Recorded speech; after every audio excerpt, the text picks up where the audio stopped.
एक और fact coat करना चाहता हूँ, इन लोगों को बहुत वो लगता है, तो मैं freedom house report, freedom house में बहुत से लोग इनके मित्र लोग भी हैं, उसका annual survey of political rights and civil liberties 1999-2000 वो कहता है कि दुनिया में धार्मिक मान्यता का लोकतंत्र से क्या रिश्ता है।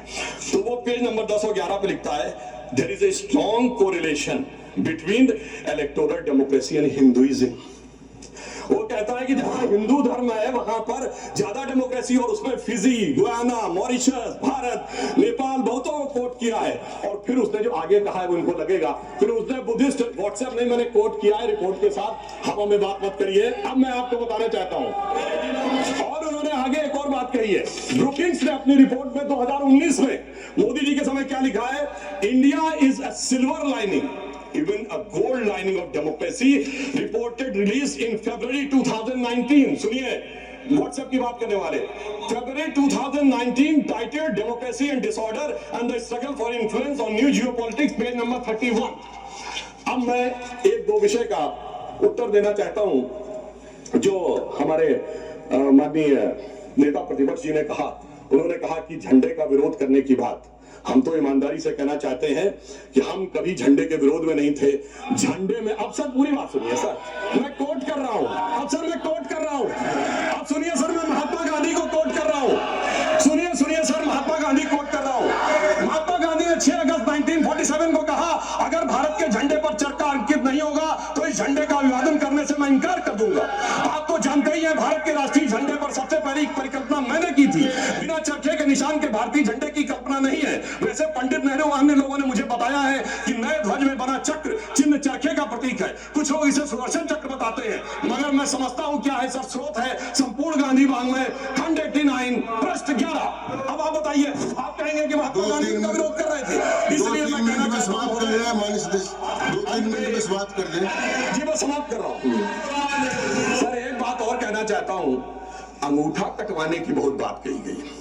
वैसे इतने अंगूठे कटे हैं पिछले 60-70 सालों में कि उन्हें एकलव्यों से पूछ लिया जाए तो समझ में आ जाएगा।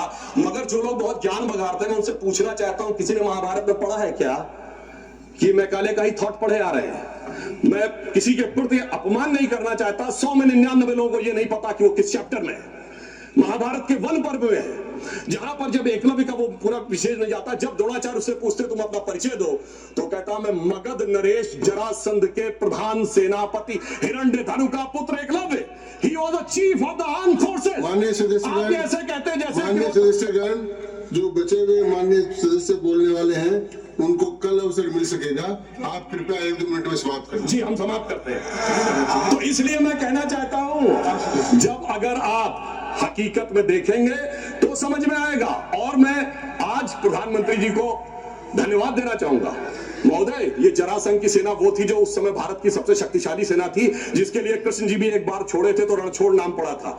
अगर ट्राइबल उसका चीफ था, ये भी तो पूरी बात बताओ। और आज 5000 साल के बाद जब महामहिम राष्ट्रपति ट्राइबल समाज से है, तो पहली बार तीनों सेनाओं का सर्वोच्च अध्यक्ष एक बार पुनः ट्राइबल हुआ है, तो मुझे लगता है भारत की परंपरा को सही ढंग से समझने का एक अवसर मिला है। इसलिए मैं कहना चाहता हूं सभापति महोदय, बस 1-2 लाइन में समाप्त करता हूं।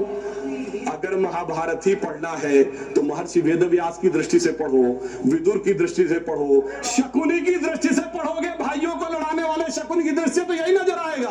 मगर क्या बताए सभापति महोदय, ये भाइयों में लड़ाने वाले शकुनी, भाइयों में लड़ाने वाले मंथरा की मनोवृत्ति इतनी व्याप्त हो गई है देश में कि आज इस देश को, मैं एक पॉइंट और कहना चाहता हूं सर, कमिटेड जुडिशरी की तो बहुत बात की गई, पर इस देश में एक ऐसा उदाहरण भी हुआ है जब एक जज कांग्रेस का नेता रहने के बाद जज हो गया। सर 1962 से 68 तक जस्टिस बेहरुल इस्लाम राज्यसभा में कांग्रेस के सदस्य रहे, फिर 68 से 72 तक दोबारा सदस्य रहे। 72 में उन्होंने रिजाइन किया और जाकर बन गए गुवाहाटी हाईकोर्ट के जज, फिर वो वहां बने चीफ जस्टिस गुवाहाटी हाईकोर्ट में। उसके बाद महोदय उन्होंने रिजाइन किया और बरपेटा से कांग्रेस का टिकट मिला। अब वो टिकट इलेक्शन काउंटरमांड हो गया, 84 में फिर राज्यसभा के सदस्य बन गए। अरे भाई, इस्तीफे के बाद आप बहुत कहेंगे कि जो राज्यसभा में आए कांग्रेस के नेता सांसद रहने के बाद, और उन्हें सुप्रीम कोर्ट का जज 8 महीने के गैप के बाद बनाया गया। मुझे लगता है संविधान का इससे बड़ा अपमान नहीं हो सकता था जो हमें देखने को मिला। और अंत में सभापति महोदय, मैं सिर्फ ये कहना चाहूंगा एक पंक्ति में कि भारत की लोगों के बारे में एक विचार करिए। कुंभ का मेला होने जा रहा है, जो दुनिया का सबसे बड़ा ऑर्गेनाइजेशन है, और ये किस साइंटिफिक आधार पे होता है? जुपिटर के 12 साल के सर्किल पे। अरे उन्हें तो 200-300 साल पहले जुपिटर के सर्किल का नहीं पता था, हम हजारों साल से आ रहे हैं। मगर क्या बताएं महोदय, जिनकी सोच ही देश के लिए अलग है। तो मैं अंत में कहना चाहूंगा, उनके लिए हम लोग कभी एक गीत गाते थे जब हमारी सरकार नहीं थी, उगा सूर्य कैसा कहो मुक्ति का ये, उजाला करोड़ों घरों में न पहुंचा। तो मैं उनके लिए कहना चाहता हूं, न संयम व्यवस्था न एकात्मता है, भरी है अभी तक मनों में गुलामी, वही राग अंग्रेजियत का पुराना, सुनाते बड़े लोग नामी गिरामी, प्रजातंत्र की धार उतरी गगन से मगर निर्जन सागरों तक न पहुंचा। उगा सूर्य कैसा कहो मुक्ति का ये।